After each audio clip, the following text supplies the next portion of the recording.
الحمد لله الذي أيقظ الغافلين وأيده بالأدلة القاطع والبراهين. أشهد أن لا إله إلا الله إياه نعبد وإياه نستعين، وأشهد أن سيدنا محمدا عبده ورسوله المبعوث رحمة للعالمين. اللهم صل على هذا النبي الكريم سيدنا ومولانا محمد وعلى آله وصحبه أجمعين، أما بعد. فيا أيها المسلمون أوصيكم وإياي بتقوى الله. اتقوا الله، إن أكرمكم عند الله أتقاكم، فقد فاز المتقون. وقال تعالى في كتابه الكريم: أعوذ بالله من الشيطان الرجيم، وذكر فإن الذكرى تنفع المؤمنين. صدق الله العظيم.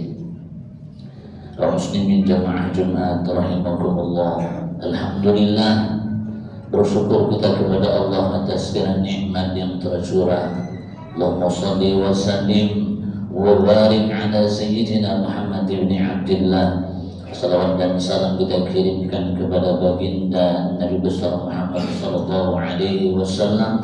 Semoga dengan bersalawat kita mendapatkan syafaatnya di yaumil qiyamah.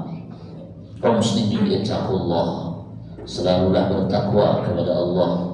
Apapun aktivitas kita, dimanapun kita berada, ingat ada aturan Allah yang berlaku. Kerjakan yang Allah perintahkan, tuan-tuan. Jauhi, tinggalkan yang Allah larang, karena surga dan ridha Allah mu'iddat lil muttaqin. Allah janjikan, Allah persembahkan bagi hambanya yang bertakwa. Kaum muslimin jamaah Jumat rahimakumullah, saat ini kita hidup di zaman yang penuh dengan fitnah dan ujian. Talbis iblis datang dari segala arah dan penjuru, kanan, kiri, depan, belakang, atas, bawah, menoleh, mendongak, menunduk. Talbis iblis ada di mana-mana. Muslim yang baik, yang beriman kepada Allah, akan selalu menjaga diri dan keluarganya, mawas diri dan waspada kaum muslimin. Nabi mengabarkan 14 abad yang lalu, nanti akan ada suatu masa di mana umat Islam seperti sepotong kulit yang menjadi rebutan. Sahabat saat itu bertanya, "Ya Rasul, apakah umat Islam saat ini jumlahnya sedikit sehingga menjadi rebutan?" Katanya dia, tidak, saat ini jumlah umat Islam banyak, tapi mereka seperti buih di atas laut. Perhatikan bagaimana keadaan buih, tuan-tuan. Terombang-ambing, tak punya kekuatan, lemah. Barangkali saat ini lebih kurang seperti itulah keadaan kaum muslimin. Malamnya beriman, siangnya kufur kepada Allah. Siangnya beriman, malamnya kufur kepada Allah. Na'udzubillah, na'udzubillah. Maka muslim yang baik selalu melindungi, membekali dirinya dan keluarganya dengan amal-amal yang baik sebagai bentuk membentengi dari segala macam bentuk ujian iblis di akhir zaman ini. Di antara ikhtiar terbaik kaum muslimin agar kita selamat dari talbis iblis yang begitu hebat di akhir zaman ini, yang pertama yakni memperbagus dan menjaga kualitas ibadah salat kita.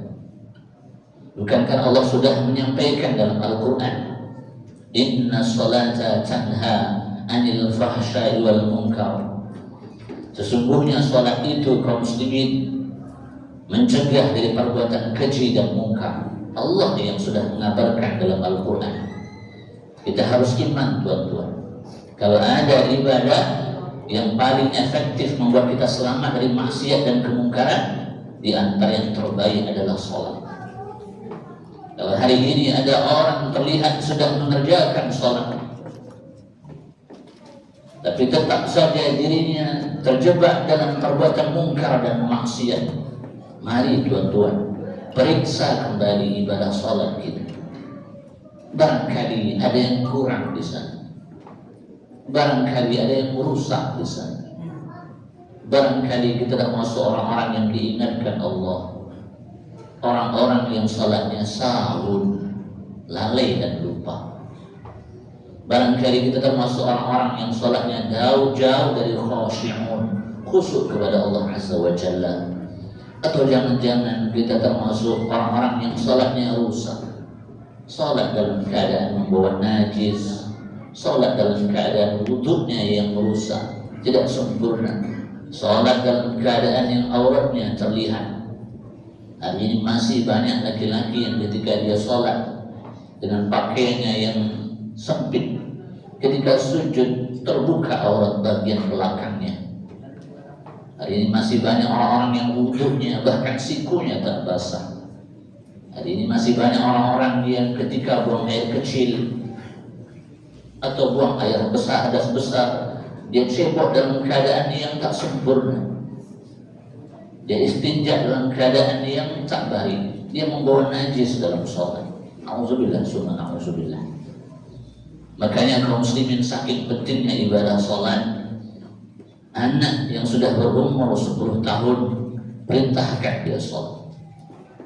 Bahkan kalau dia tak mau sholat, orang tua boleh memukulnya.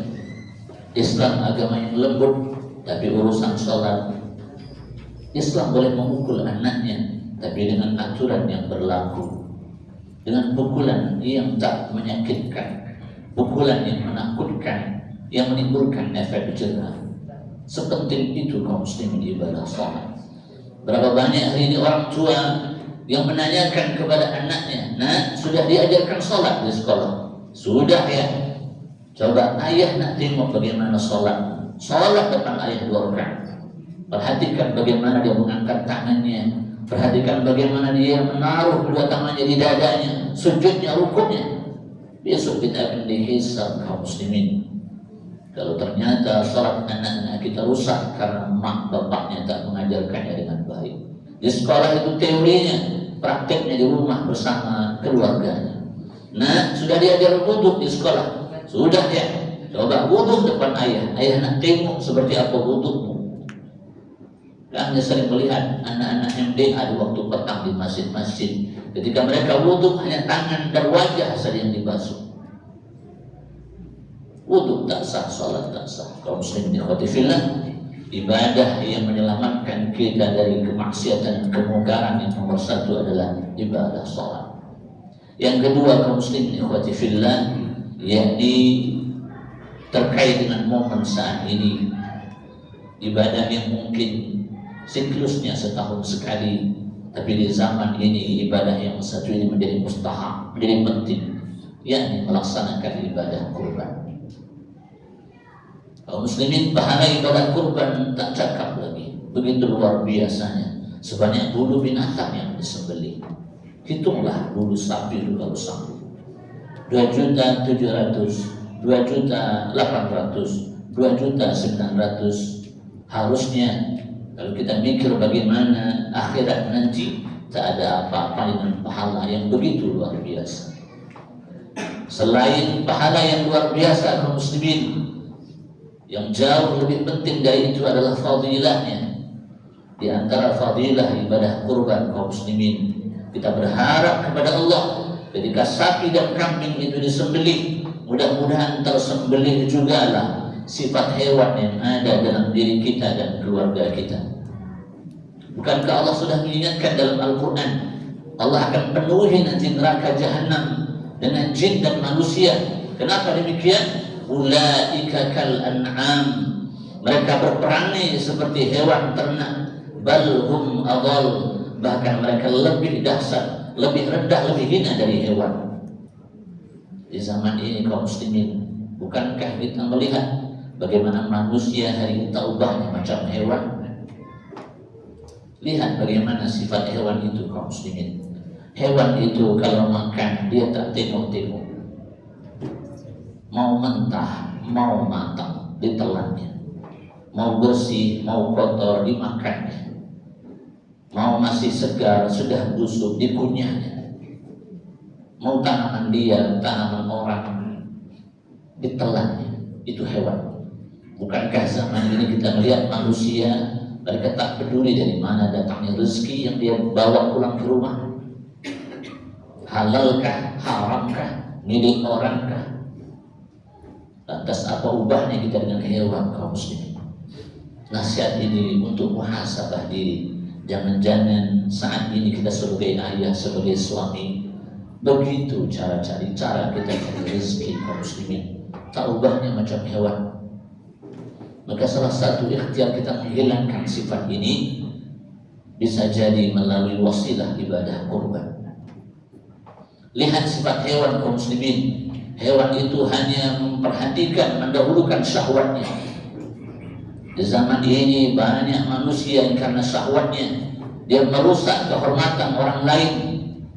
Bahkan hari ini begitu memprihatinkannya. Tak peduli siapa dia, orang biasakah, tokoh masyarakatKah. Kita dilihatkan pemandangan yang luar biasa di zaman ini. Merusak kehormatan orang lain, menghilangkan kehormatan perempuan yang harus dimuliakan. Tak ubahnya macam hewan kaum muslimin. Lupa kalau dia sudah punya istri di rumah, lupa kalau dia sudah punya suami di rumah, karena syahwatnya. Selamatkan diri kita dan keluarga kita kaum muslimin dari dahsyatnya kumpulan syahwat ini. Salah satunya dengan ikhtiar melalui ibadah kurban. Lihat bagaimana sifat hewan, senang berkelahi, senang merusak.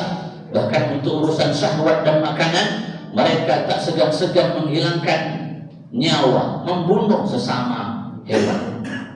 Zaman ini bukankah kita melihat pemandangan yang luar biasa? Di Kalimantan sana tuan-tuan, ada seorang ustazah yang sehari-hari berangkat ke pondok pesantren untuk mengajarkan ilmu agama. Tapi sore itu dia tak sampai ke rumah. Dan ada orang yang wallahu a'lam untuk itibar kita semua, hanya karena urusan perut menghilangkan nyawa orang yang tak berdosa. Tak sampai hati rasanya membaca berita ini. Yatim, sudah tak punya ayah dan ibu, mengurusi neneknya di rumah, diikat, dipukul, dibunuh kaum muslimin ikhwati fillah.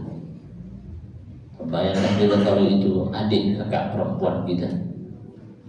Bahkan di kota yang kita cintai ini, 2 minggu ini kita mendengar berita yang lebih kurang sama. Na'udzubillah kaum muslimin.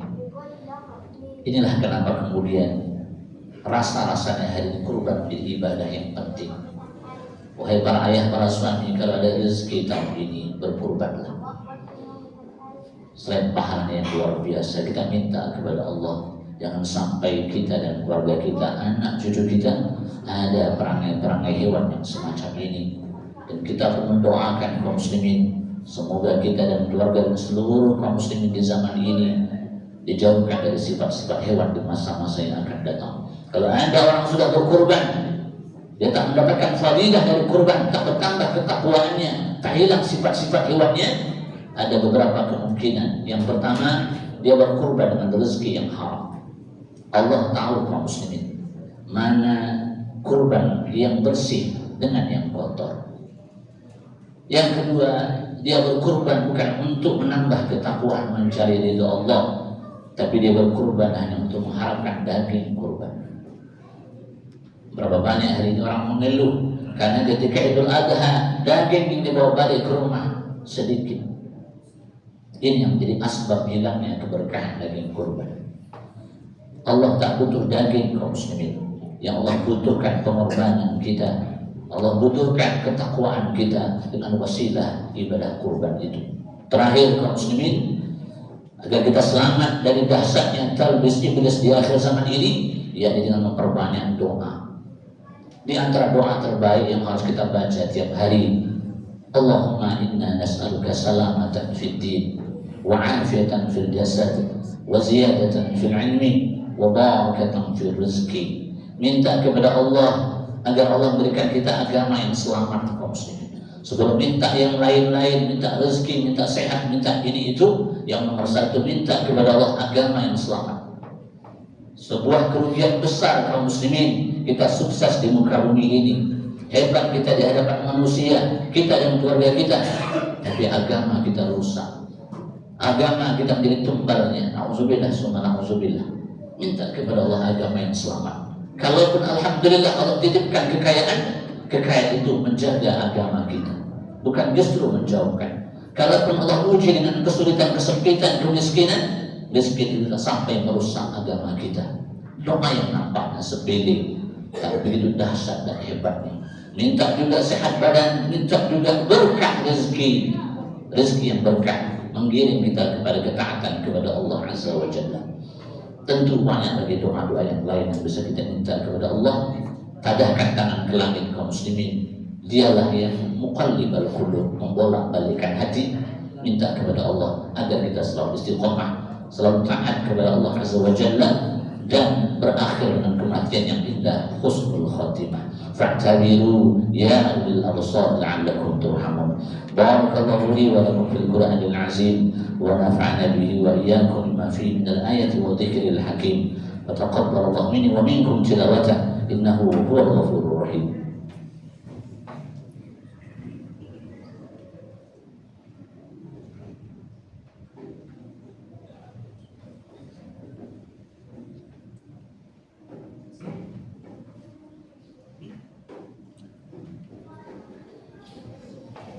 Alhamdulillah, alhamdulillahillazi bi ni'matihi tatimmu shalihat. Hamdan yuwafi ni'amahu wa yukafi'u mazidah. Wa nahmaduhu wa nasta'inuhu wa nastaghfiruh. Wa na'udzu billahi min shururi anfusina wa min sayyiati a'malina. May yahdihillahu fala mudilla lahu wa may yudlilhu fala hadiya lahu. Asyhadu an la ilaha illallah wahdahu la syarika lahu wa asyhadu anna sayyidana Muhammadan 'abduhu wa rasuluhu allazi la nabiyya ba'dahu. Allahumma shalli wa sallim wa barik ala sayyidina Muhammad ibn Abdillah wa ala alihi wa mawalah wa man tabi'ahum bi ihsan ila yaumil qiyamah, amma ba'd. Fa ya ayyuhal muslimun ittaqullah haqqa tuqatih wa la tamutunna illa wa antum muslimun. Wa qala ta'ala fi kitabihil karim, a'udzu billahi minasy syaithanir rajim, wa ma khalaqtul jinna wal insa illa liya'budun. Tuan-tuan, Allah ciptakan kita bukan untuk main-main, tapi liya'budun, beribadah kepada Allah. Bumi yang tua ini kaum muslimin, sejak zaman Nabi Adam sampai saat ini sudah tak terhitung berapa banyak tulang rangka manusia yang ditelannya. Sejak zaman Nabi Adam sampai saat ini, sampai nanti hari kiamat. Di antara mereka yang sudah tertelan bumi bukan orang-orang biasa, ada orang-orang hebat di masa lampau. Berapa banyak peradaban yang sudah mereka bangun sedemikian hebatnya. Bahkan ada Fir'aun yang mengaku Tuhan, yang menguasai manusia saat itu. Tapi kemana mereka semua hari ini? Tenggelam di uruk tanah. Ini menjadi pelajaran yang jelas kaum muslimin. Sehebat apapun kita saat ini, tinggi pangkat kita, banyak uang kita, perhatikan kaum muslimin, akhir dari kehidupan sedang menanti kita. Secantik apapun rumah kita hari ini, akan sampai waktunya rumah kita hanya sekian meter di dalam tanah. Itu adalah keniscayaan yang tak bisa kita hindari. Harta yang kita tinggalkan tak bermanfaat kecuali kita infakkan di jalan Allah. Dan salah satu bentuk infak terbaik di hari raya Idul Adha yang akan datang ini, di 10 hari pertama bulan Zulhijjah, menjadi hari yang paling dicintai Allah segala bentuk amalan, yakni infak dalam bentuk menyembelih hewan kurban. Apa firman Allah? Wa ma anfaqtum min syai'in fa huwa yukhlifuh. Segala sesuatu yang kau infakkan di jalan Allah, fa huwa yukhlifuh, maka Allah akan menggantinya. Wa huwa khairur raziqin, karena dialah sang maha pemberi rezeki. Mudah-mudahan khutbah ini bermanfaat. Inna Allah malaikatahu yusholluna 'alan nabi ya ayyuhallazina amanu shallu 'alaihi wa sallimu taslima. Allahumma shalli 'ala sayyidina Muhammad wa 'ala ali sayyidina Muhammad. Allahumma shalli 'ala sayyidina Ibrahim wa 'ala ali sayyidina Ibrahim. Wa barik 'ala sayyidina Muhammad wa 'ala ali sayyidina Muhammad. Wa barik 'ala sayyidina Ibrahim wa 'ala ali sayyidina Ibrahim fil 'alamin innaka Hamidum Majid. Allahumma ighfir lil muslimina wal muslimat wal mu'minina wal mu'minat الأحياء منهم والأموات إنك يا الله سميع قريب مجيب الدعوات. آمين يا قاضي الحاجة. اللهم إنا نسألك سلامة في الدين وعافية في الجسد وزيادة في العلم وبركة في الرزق وتوبة قبل الموت ورحمة عند الموت ومغفرة بعد الموت. اللهم هون علينا في شكرات الموت والنجاة من النار والعفو عند الحساب. اللهم أنزل الرحمة والمغفرة والسلامة والصحة والعافية والعزة والمطمئنة والصبر والهداية والاستقامة والبركة والأخوة والسكينة والمودة والرحمة والسعادة علينا يا الله وعلى جميع أهلنا، وخصوصا على هذه الجماعة من جماعة صلاة الجمعة مسجد المكرمة. Semuanya hadir di majlis ini beserta keluarganya ya Allah, wa ala jami'il muslimin wal muslimat aina ma kanu ila yaumil qiyamah. Rabbana atina fid dunya hasanah wa fil akhirati hasanah wa qina azaban nar. Alhamdulillahi rabbil alamin. Ibadallah, inna Allah ya'murukum bil 'adli wal ihsan wa ita'i dzil qurba wa yanha 'anil fahsya'i wal munkari wal baghi ya'izukum la'allakum tadhakkarun wa dhikrullahi akbar. Aqimus shalah.